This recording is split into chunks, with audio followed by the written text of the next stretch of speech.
Hello, it's a pleasure to welcome all of you to a panel conversation based on the documentary video series, Race, the Power of Illusion. Today we are discussing part 3, The House We Live In.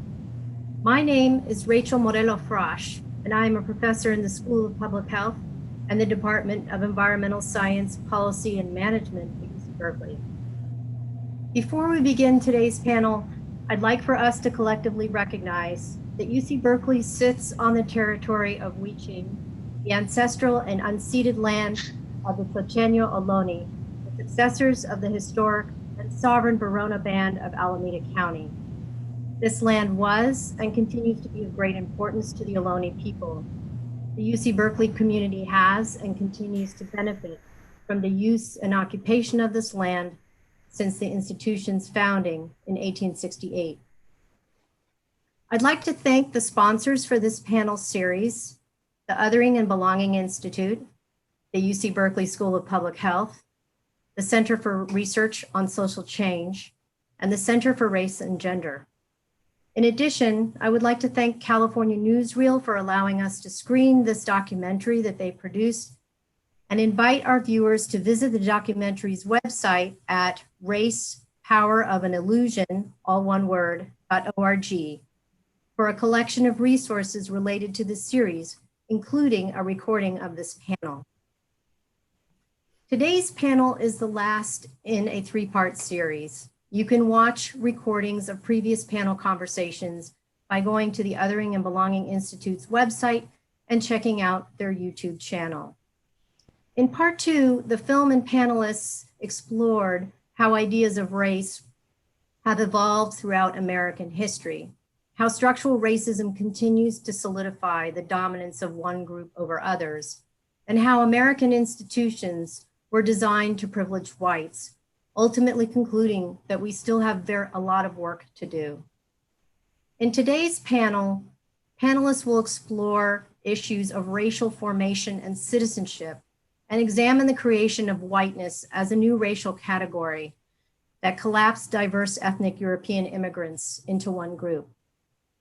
The overarching questions we hope to grapple with today is, how do legacies of structural racism affect present-day racial formation and the racialized landscapes that permeate where we live, work, and play today? How do we systematically transform these structures and racialized landscapes as researchers, scientists, and social justice advocates, particularly during the current economic and public health crisis in which we find ourselves? So here today to help us unpack these issues further is an extraordinary group of UC Berkeley faculty whom I have the pleasure and honor of introducing. Our first panelist is Professor Jason Corburn, who is with the Department of City and Regional Planning and the School of Public Health. He's also director of the Institute of Urban and Regional Development and the Center for Global Healthy Cities at UC Berkeley. Professor Michael Omi is an associate professor in the Ethnic Studies Department with a focus on Asian American and Asian diaspora studies at UC Berkeley. He is also the co-author of the seminal Racial Formation in the United States. Professor John Powell is the director of the Othering and Belonging Institute and is professor of law and African American Studies and Ethnic Studies at UC Berkeley. He is the author of Racing to Justice, Transforming Our Conceptions of Self and Other to Build an Inclusive Society. And finally, Professor Letty Volp is with the School of Law and is faculty director of the Center of Race and Gender Studies at UC Berkeley. Welcome, everyone. So the format for today's panel will include conversations with our panelists first, and then we will save some time for Q&A with our audience. So I want to kick it off with kind of a broad overarching question for the group. So part 3 of this documentary film describes the shift from explicit forms of racism, such as Jim Crow policies, to more implicit forms of institutional discrimination, including redlining, the GI Bill, and New Deal era reforms that excluded certain groups, and it also excluded from protection certain groups of workers, including domestic workers and agricultural workers. So these policies excluded people of color from government assistance programs, but not in name, but in practice, and in turn further cemented economic disparities in race and quality in life. So how do you think common understanding of race and racism have changed over time? And how has it shifted what Americans consider to be the government or the state's responsibility in providing a livelihood and a safety net to people? So I'll start with Michael. Thanks, Rachel. And it's really a pleasure to be here today with my esteemed colleagues for this dialogue. And let me try, that's a big question. So let me try to be as brief and concise as I can, because I'm sure other folks have other perspectives to weigh in on. I think that in many respects, much has changed and much hasn't changed, obviously, with respect to understandings of race and racism. And in some ways, I thought the film ending on colorblindness was an interesting entry point, because I think for a while people assumed that the best anti-racist ideology, gesture, or practice was simply to ignore race. That in fact, that the civil rights movement had torn down all these discriminatory barriers with respect to voting, with respect to housing, with respect to public accommodations, and that now we were free of that, that was a legacy of the past. Now, I think what's very interesting is, of course, the ways in which that colorblind ideology has been sort of falling apart, with particularly President Trump's much more pronounced and blatant kinds of racist and xenophobic statements. But also what's been really interesting is that the political discourse of race has changed in different ways, not only on the part of the right, but think about that the COVID-19 pandemic, once touted as the great equalizer, has proven itself really to be a challenge in terms of exacerbating disparities, health disparities between groups of people. And certainly the murder of George Floyd, Breonna Taylor, and others have instigated these popular sort of social justice movements, so that now flags, Confederate statues, policies and practices are being re-examined. Corporate folks are talking about structural and systemic racism. It's almost like everybody's taking a knee now. And in this kind of a shift in climate, it's very interesting for us to chart what is the evolving ways in which people's common understandings of race and racism have evolved in some fashion.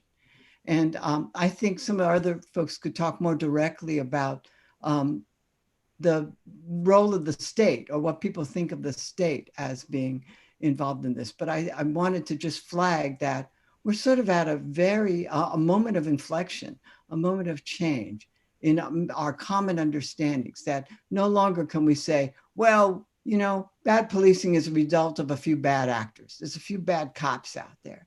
But in fact, much more attention has been drawn to the systemic, structural nature of policing in the United States. And that's a real major difference. Great. Jason, John, others want to jump in about this in terms of thinking about how common understandings of race and racism have changed? Letty? Sure, I'll say something if Jason and John aren't jumping in. So this is also echoing what Michael just said. And let me also say I'm so happy to be here on this panel with these amazing colleagues and to talk about this wonderful film. So what you see in the film is this shift from explicit de jure discrimination on the face of the text of the law. We could think about the film so incredibly showing racial restrictions on naturalization, where you have to be white, or then in 1870 of African nativity or African descent, and that not being completely lifted until 1952, right? You then have this brief era where we have the Civil Rights Act passed, and then there's, for a short period of time, an embrace of understanding that racism in institutions can have a disparate impact, and that one can look at that disparate impact as a sign of racism, right? I think a couple terms that might be helpful here, it actually echoes what we just heard Dalton Conley say in the film of equality of opportunity versus equality of condition. So something that critical race theorists talk about is the difference between formal equality and substantive equality. So formal equality meaning equality of treatment, equality of process, versus substantive equality meaning equality of outcome. And I think it's an interesting moment for us to think about this within California, Prop 16 being on the ballot, which is trying to repeal Prop 209, which outlawed affirmative action. In other words, substantive equality in public employment, education, and contracting. But there was a very quick shift away from understanding that the courts could think about substantive equality to say, no, we need to look at discriminatory intent. We can no longer think about impact. So everything is facially neutral, but where's the disparate intent? We need a smoking gun. We need the evildoer, the few bad apples, as Michael said. So I think the presumption really has been for decades, right? That racism is because of individual attitudes, individual decisions. Institutions are presumptively race neutral.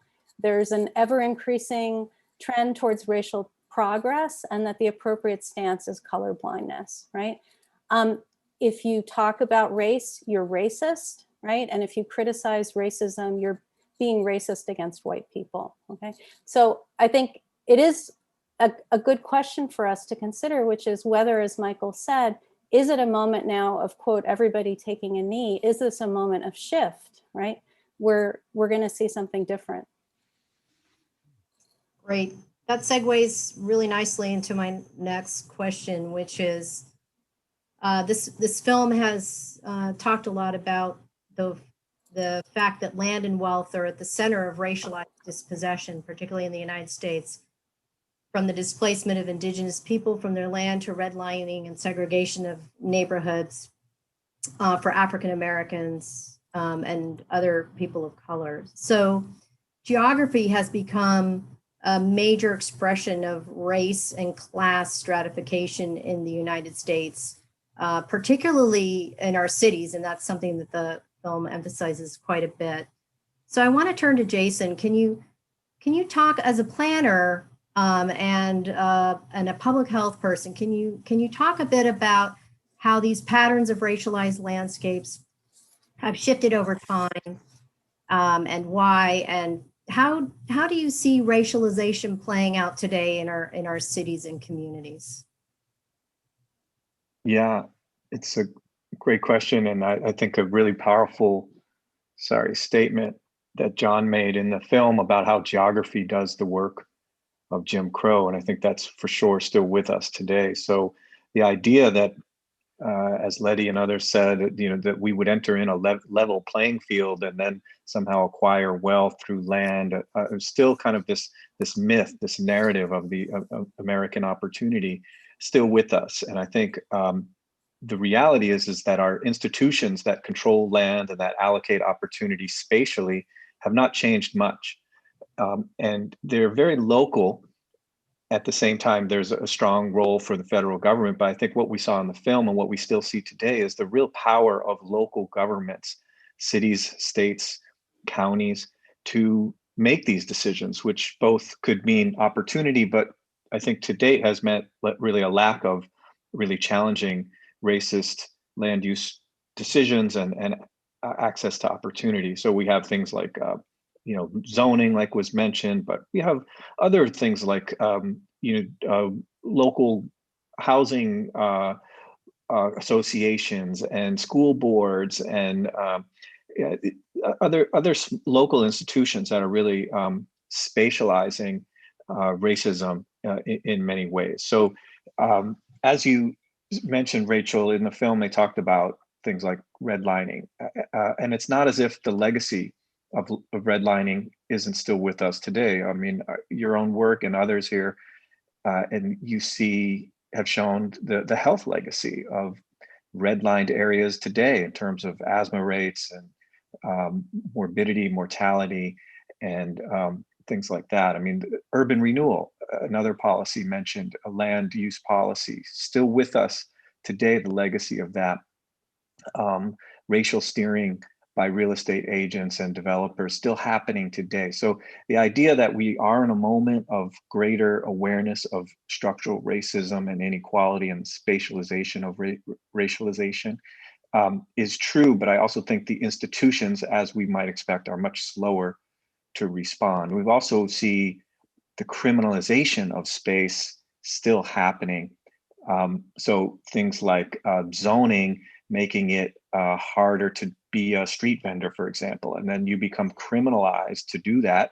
And then we see the force of the dehumanization of policing in the United States. Eric Gardner, of course, was supposedly selling cigarettes or something on the street, and then is killed by the New York City Police Department. So, and I guess the last example, also central to your own work, Rachel, is the continued legacy of environmental injustice, the disproportionate burden of toxics, and lack of access to assets like quality green space and transportation and economic opportunities, still spatially inequitably distributed, based largely on the legacy of these land use and things like zoning decisions. So we still have not, I think, changed those institutional decisions and that decision making enough to address the legacies of what we saw in the film. Yeah, that's great, and it kind of raises for me like another question, which is, what can cities do to address, and the federal government for that, is the legacy of these inequities and spatialized racism that we still see, whether it's the current patterns of redlining that we still see. And I wanted to point this to John because Chase Bank just made a huge announcement that it's going to pledge an investment of $30 million to close the race gap between people of color and white states through investments in mortgages, affordable housing, small business loans. So yeah, I'd like to get your thought on this. Again, sort of getting back to the role of society and different institutions to address this, and given this announcement today, which is pretty interesting. So John, what are your thoughts? Well, again, thanks for having me on the panel and for being with such incredible panelists. One of the things that's sort of hard is that racism, and talk about structural and systematic racism, it's everywhere. It's both in space, it's in our culture, in our psychology, excuse me, and it's interactive. So what happens in one domain affects what's happening in another domain. And so you can be relatively not biased or not racialized in one domain, and you still will reproduce a racialized system. The system it doesn't depend on, certainly doesn't depend necessarily on racial animus, although there's a lot of that going around. And we're seeing, I think in a way that many of us are surprised, a new surgence of the explicit racism that existed in the 1950s. If you think about even in terms of immigration, the restrictive immigration policies, when you look at what was happening in the 1920s and 30s, what we're doing now is very analogous to that. We thought that was the bad old days, and we've gone forward now. We may have some more sophisticated racialization, but no, we have that more sophisticated and a resurgence of that old blunt kind of racism that existed in the before the civil rights amendments. And the government plays a huge role. I mean, the government at every level plays a huge role. And sometimes the government, and not even just the government, but private actors will say, I'd like to do it, but. I always say to my students, you can forget everything that comes before the but. What they say is that all these other factors, so banks might say, they're underwriters who tell me how I have to, what the credit scores need to be. It's not me. Everyone can pass the buck. And there's some degree of truth in it, but it's also missing the mark. I think what Chase in the sum is $30 billion, not million. I think that sounds like a lot, and I applaud them and Jamie Dimon. it's not enough. On multiple levels, it's not enough. If you don't do stuff to really not just dismantle the system, which we talk about a lot, dismantling racialized structures, dismantling systemic racism, we live in systems and structures. So we have to affirmatively think about what are the structures and systems that promote the outcomes we want. And we almost never think about that. We think about removing these barriers, but there's so many barriers there, and they're reinforcing. So you move one barrier and there are 20 more, or you make one move and then there's another move. Malcolm X said, racism is like a Cadillac, there's a new one every year. And so there are all these different factors. Racism is not one thing, it's expressed in all these different things. And I think trying to remove things one at a time, we will never get there. I think what we need to do is sort of think about how we organize our society to be the kind of society we want it to be affirmatively, not just reactive. We still have to do that in every sector, government, private sector, the cultural sector, the arts, the academic sector. Here at UC Berkeley, I mean, we fought for years about, do we have to have SAT scores for students to get in? And if we don't, we lose our prestige as a top-ranked university. And COVID sort of gave us an opportunity to engage that. The reason for not doing it, that is that it does some work and we want to keep our status, but it also had a profound racialized outcome that we were not willing to engage. So if we're going to change these systems, things are going to have to change on multiple levels, not just in the Black and Latino and Asian and Native American community. Things have to change for the whole country, including for whites. Great, thanks. That's circle back to Jason a little bit, because the federal government hasn't exactly been an ally to dismantle these racist structures, as people have already said. And I'm just wondering, Jason, if you could talk a little bit about the ways in which cities, particularly like some of the work that you've been doing in Richmond, that have tried to kind of fill that void and address some of these issues at a local scale around police violence and community violence and those kinds of things.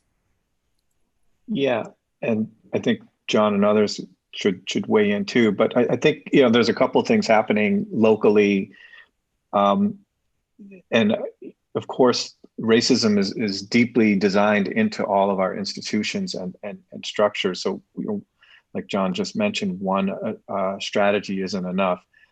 And I think we could all recognize that there are solutions and strategies already out there that need to be acknowledged and recognized. So the first is what's happening at the local level is to center those voices and ideas and social movements and strategies that are pushing back against racism and inequality, decolonizing decision-making, so to speak. So that's the first thing, is not to have it think that it's going to come from the ivory tower or the elite institutions that actually created the structures that are working as planned and as designed.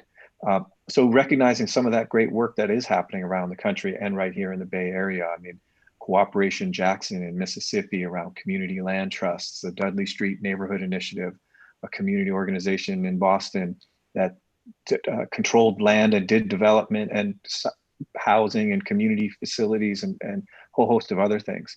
The Rise Center in Richmond, really a organization dedicated to youth and trauma, healing and recovering from violence, but also changing systems and institutions in radical ways and with great ideas coming from young people. Community controlled development, the work that John's group is helping to lead. And so there's a host of things. And I mean, one of the things that I'm involved in that I think is really powerful is when we have folks who have been dehumanized and marginalized by the system, like folks who are been incarcerated and coming back into the communities, to see them as healers, as credible messengers to address the legacy of this trauma from the policies and practices that we saw in the film, and many of which continue today. So an organization that I work with called Advanced Peace hires formerly incarcerated folks to go do street outreach, recognizing that the violence of the state and the structural violence turns into things like neighborhood violence and gun violence as well. And we need to address both the healing of people and the healing of communities.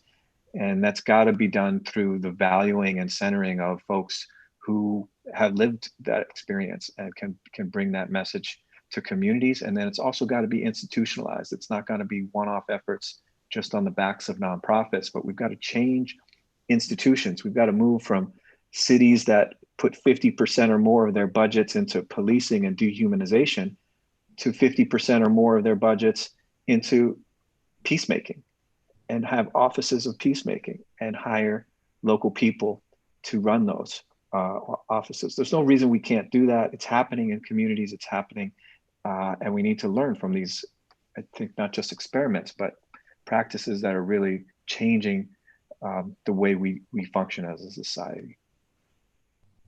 That's great. I want to segue a little bit into something that the film series has talked about quite a bit, is this notion of white identity politics, which mobilizes anger and tends to redirect it away from structural, economic, political, and institutions, and towards this constructed threat of the other, threats from immigrants and refugees and so-called racial minorities and so on.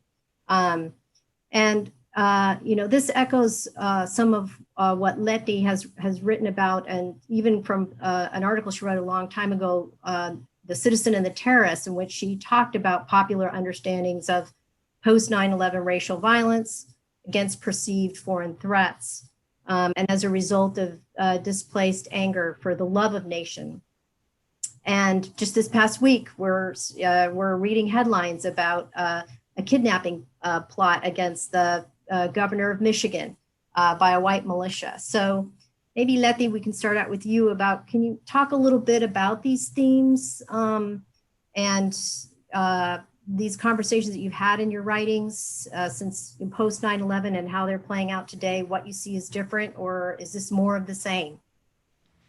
Thank you so much, Rachel. It's a wonderful invitation.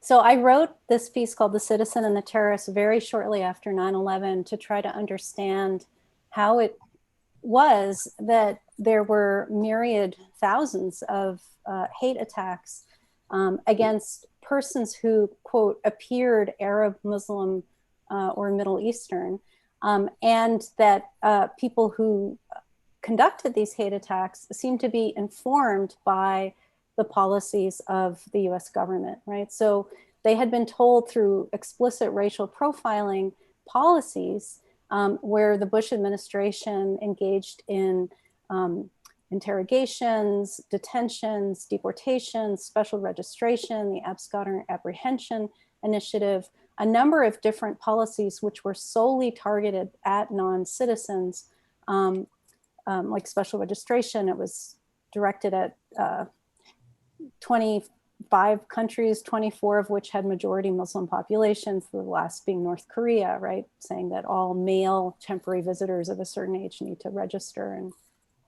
if you don't, and if you do, we may find you out of status and we'll end up removing you. So thinking about this correspondence between what the government does and what the people do was, I think, a question for us. What seems different is when I think about what George W. Bush did then, in some ways, he did say this is a crusade. He declares war in Afghanistan, which is another way of informing the public who the enemy is, right? You've got the enemy at home, who's the enemy alien, right? But he also did things like said, we shouldn't target anybody because of the group they come from. He went, met with Muslim leaders. He went to the Islamic Center in Washington, D.C., took his shoes off before he went inside, right? All kinds of things that you cannot imagine the current president doing, right? Who basically campaigned on explicitly racist rhetoric, right? Mexicans are rapists and criminals.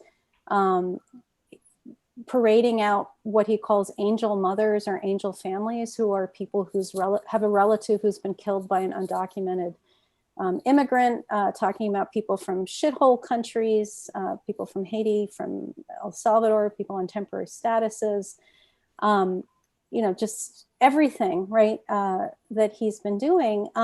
At the same time, his rhetoric, right, being accompanied by policies, right? So as John said, in terms of what's concretely happening on the ground, Trump has been using executive orders to essentially reform our immigration policies, where there are very, very few people who are able to come into the United States. So it's not just the Muslim ban, right? There are also suspensions of entry on non-citizens whose presence is thought detrimental to the US labor market in the time of the COVID pandemic, right? There's another one that says, if you can't show that you have health insurance, like that you qualify for a health insurance policy within 30 days after your arrival, we're not going to admit you to the country, right? So there are very clever ways that Stephen Miller in his office and others have been crafting for the administration to actually keep people out.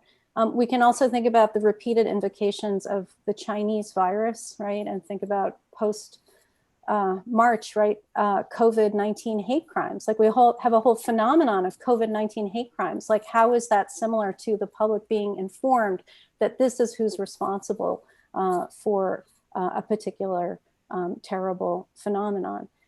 So I guess I'd say what seems different is, in retrospect, Bush almost seems sometimes like this kind of soft liberal multiculturalist, and compared to Trump, who's engaged in naked racism as a means of trying to get the electorate to vote for him. And I think the thing that's so tragic are ways in which white Americans feel swayed by this and then vote against self-interest in so many ways by supporting him.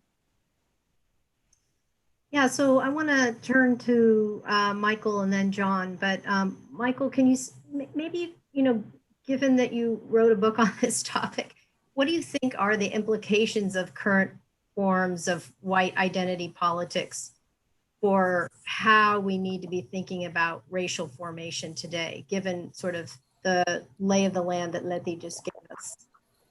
Well, I think that we need to think about the broader sort of historical trajectory of race and racism itself in the United States, and thinking about how to locate particularly this resurgence of white nationalist identity. And I say that because despite folks talking about the moral arc of the universe bending towards justice, that in many ways it's a lot messier process.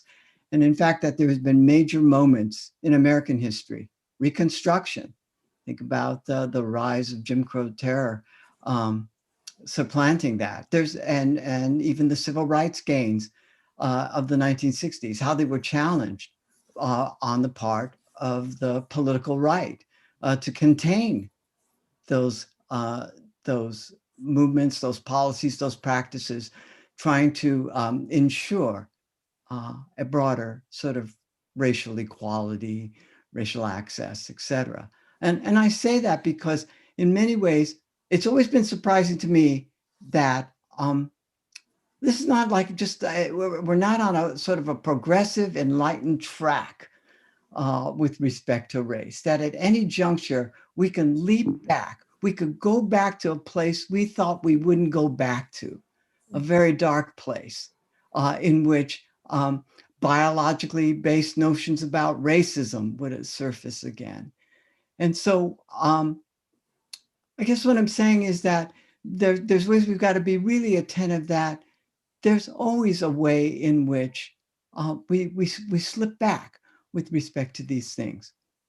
And here I'm thinking there is a broader context, which is, in fact, we're seeing the rise of kind of a right-wing nationalism across the globe. And much of this has been fueled by demographic changes, broad patterns of migration set about through economic, social things, as well as through climate change, that are really creating situations in which people are being marginalized or othered or seen as the problem for national decline.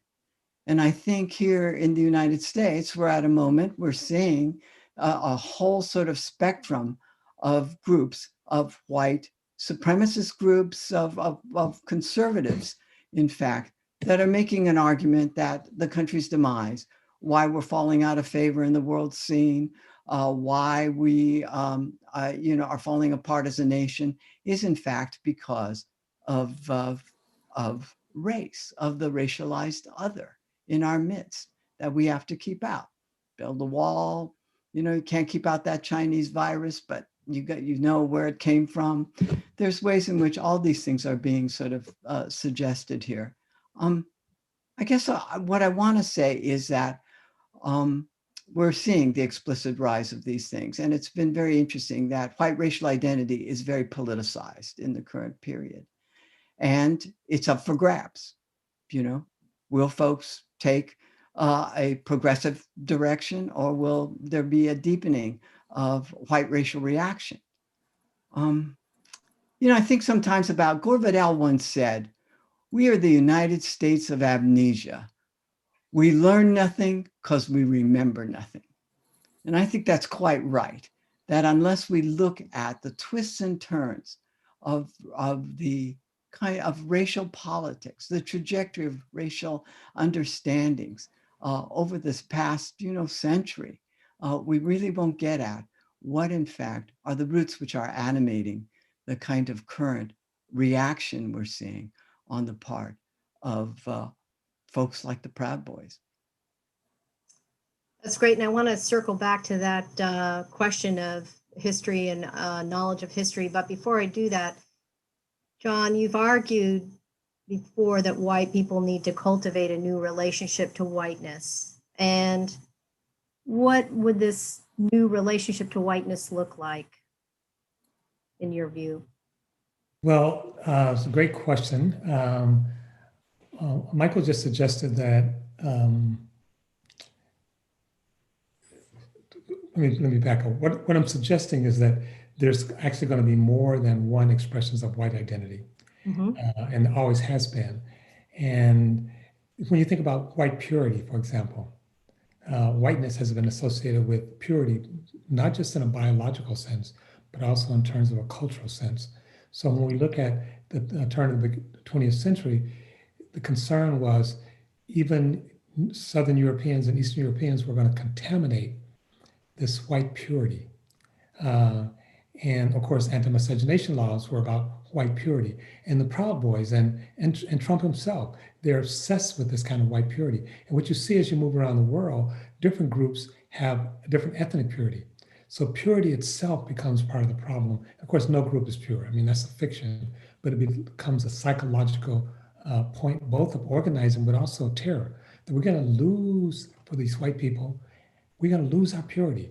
But it's also important to say there's a whole different group of whites who don't buy that. And so there's more than one expression of whiteness.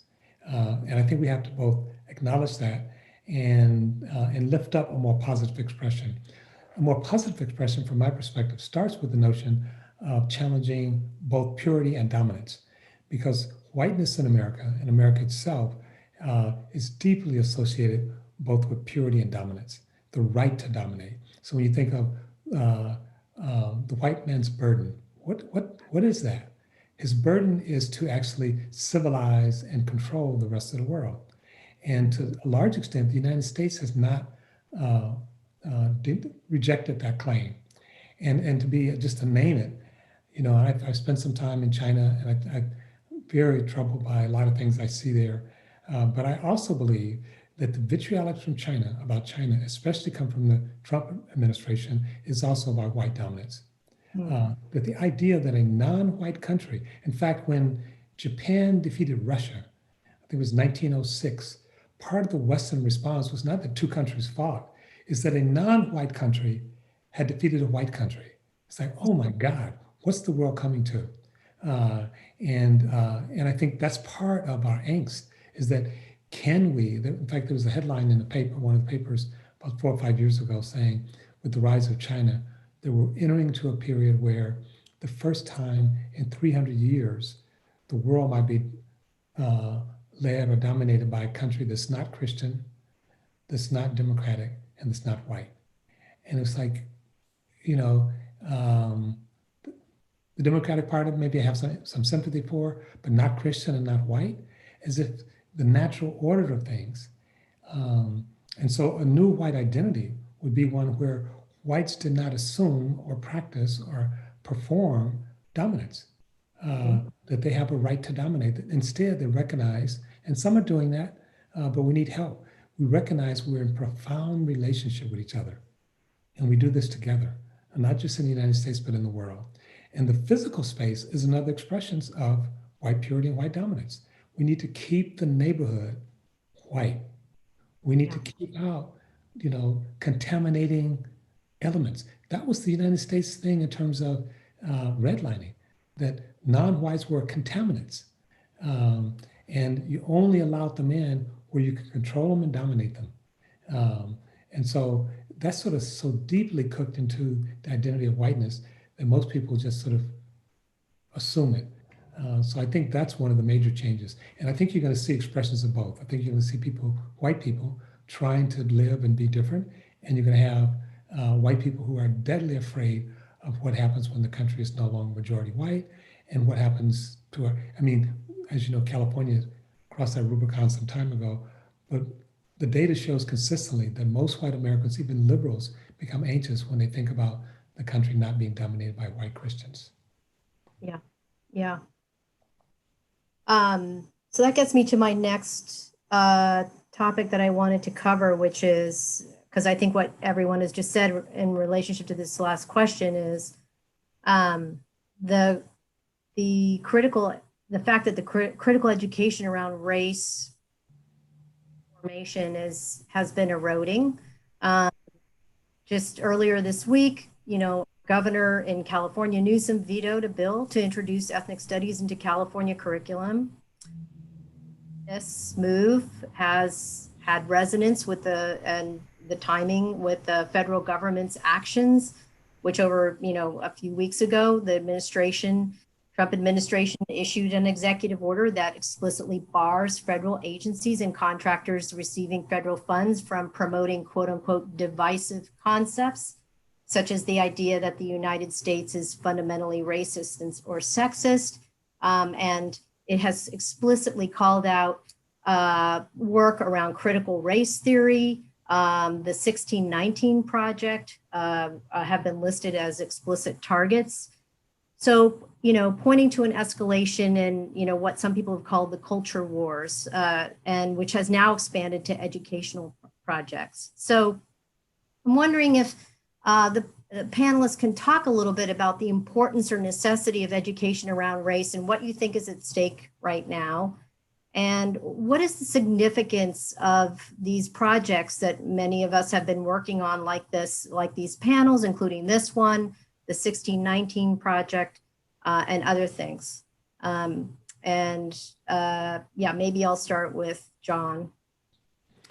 Well, first of all, the Trump administration, in legal context, we call that prior restraint. I mean, I hope some moderate and conservative First Amendment advocates and lawyers jump on that. I mean, it's back to McCarthy, and it's even worse than that, Rachel. They actually, one of the things they want to do is create a hotline. So if you think anyone's teaching anti-Black racism or critical race theory, call us up, report them to the government. I mean, the erosion of our basic democratic assumptions, even though we're never there, is just phenomenal. And the fact that so many people, like you're saying, Bush is now looking like a liberal, but so many people who have organized around Trump accepting this. And I think it's really important to just be clear, they're not conservatives. These are right-wing nationalists. There's nothing, I mean, anyway, so they're really far out, and they've just gone, you know, it's that frog in the hot water. The water's boiling now, and people are still sitting there waiting. I think it's more important now. I mean, I think as the country become increasingly diverse, and it is, that in some ways it's not only important to teach it, but it's also important to teach it that this is American history. This is who we are. This is not, so you're not simply studying about Asian Americans or Native Americans or Black Americans. You're really studying about the formation of white identity in white America. And, you know, there's a great book by Arlie in terms of strangers in their own land. And while I think the book is very insightful, I always bristle a little bit and say, meaning whites in Louisiana, it's like, how did this become their land? And when did it become their land? And we just erased the Native Americans completely. And I mean, they were not there. So understanding how we got to where we are. And so I think it's even more important. And the last thing, again, on terms of Trump, it's not just saying not teach that. He's saying instead teach patriotic ideals. Yeah. What the hell is that? You know, it's like, so how does Some slavery? would say that's fascism. I could say a lot more, but I think really teaching this in every place, like high school and in the media and culture, and I think, you know, it can be done in a way that's actually vitriolic, or one group is sort of tearing at another, but the other is that yes, this is our country, and we are in process. We are hopefully trying to make a country where belonging and inclusion is a reality, and it's not predicated on assimilation. It's not predicated on people coming here, changing their name, changing their identity, I mean, in a sense, America has always meant white America. America has always meant Christian America, even though it never was just white and it never was just Christian. And it seems to me we have to move beyond that and really look at the world as the 7 or 8 billion people who are here and how they contributed. And we've all contributed, and there's warts and pimples on every civilization that we look at. That's just part of thinking. That's just part of being curious.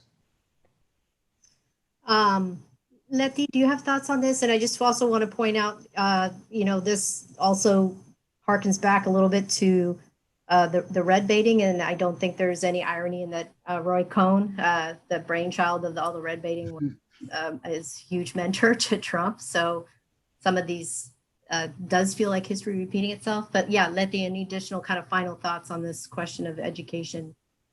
Yeah, so I mean, I'm just thinking too of Trump 4 times calling Kamala Harris a communist, right? In the interview he did yesterday, right?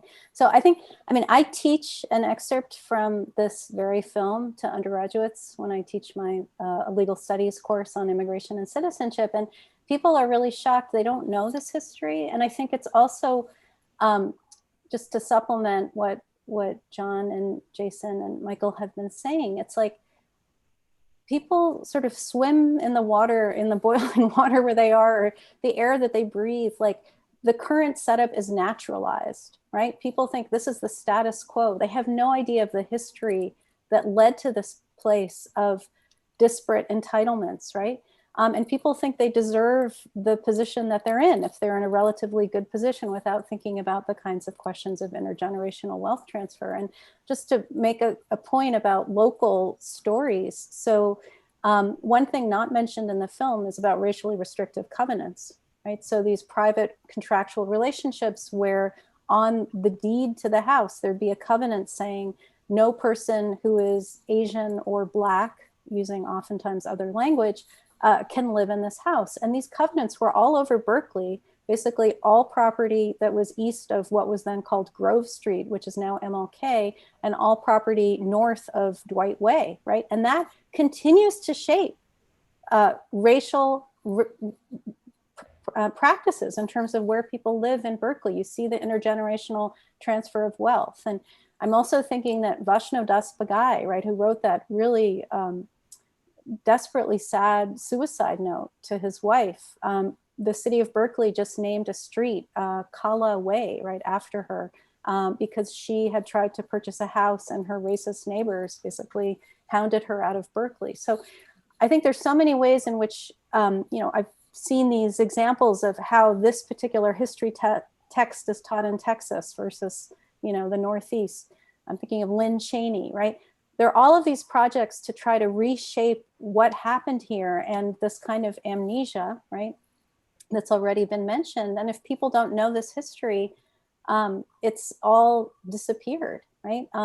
Just the last thing I'll say is like the US Center for Immigration Services under the administration took off language about this is the United States is a nation of immigrants, right? And they replaced it with language about protecting Americans and securing the homeland, right? That's what it currently says is part of the mission of Citizenship and Immigration Services. So, you know, this is the situation that we're in at the moment. And I think it's urgent for us to think about how, as educators and in other contexts, we can try to turn this tide. Rachel, let me just add one other thing. As we sort of argue and teach about our past, we're really arguing and teaching about our future. So it really is important to engage in this. If we're going to have a future that's worthwhile, we have to really sort of understand the past. Yeah, so go ahead. Yeah, sorry, Rach. I just wanted to build on all of that just really quickly. And while it's critical that we hold government accountable and we see the history and the current moment, there's also this incredible power of the corporate sector and technology to control the narrative and to control social media and what gets censored and what gets is legitimate part of the discourse. And I think we have to be as attentive as educators to that censorship and that control as government. And it's so closely intertwined, of course.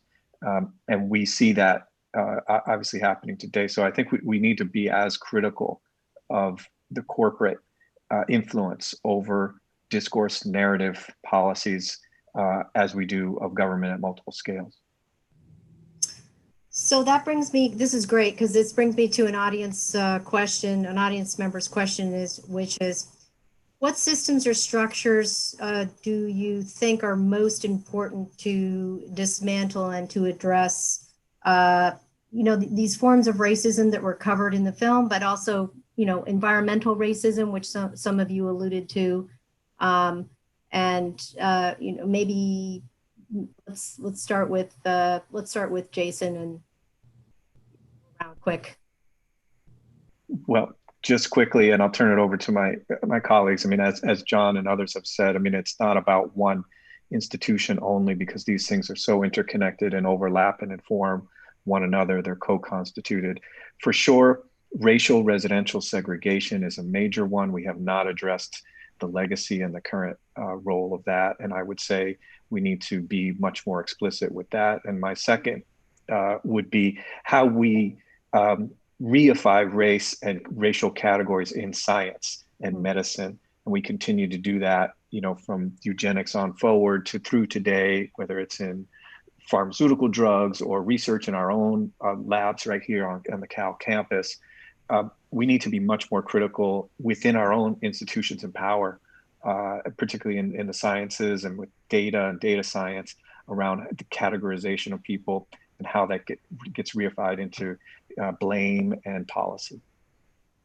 Great. Michael, do you have additional thoughts to add to that in terms of thinking about institutions or structures? You know, I love Jason's remark about how, and others have alluded to this too, just what an incredibly sort of entrenched model this is of whatever we want to describe as structural racism and the degree of that. But I actually think Jason's quite right in pointing out a couple of things, that many people think that a residentially based segregation has been one of the linchpins of understanding a whole host of inequalities with respect to schooling, access to jobs, access to healthcare.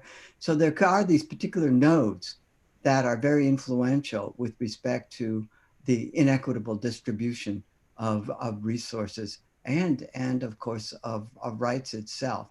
And I guess maybe I'm just seconding Jason here, but I also want to say it is very important for us to look at the ways in which, as Troy Duster said, there's been a sort of backdoor to eugenics. And we're looking at things from epigenetics and other things, from things as harmless, seemingly harmless as ethnic DNA testing, to in fact criminal sort of forensic DNA things, to try to profile and build up a database of folks who were convicted felons and perhaps their relatives as well. And there's ways in which we are moving towards, unless we're very careful sort of a way of, once again, ascribing a race as a kind of biological or genetic concept. And that has very profound social implications for how we popularly understand race, and also the use of racial data that we may be assembling for purposes of both surveillance and for policing. Great. So another question that came up is, this documentary was released nearly 20 years ago, in 2003.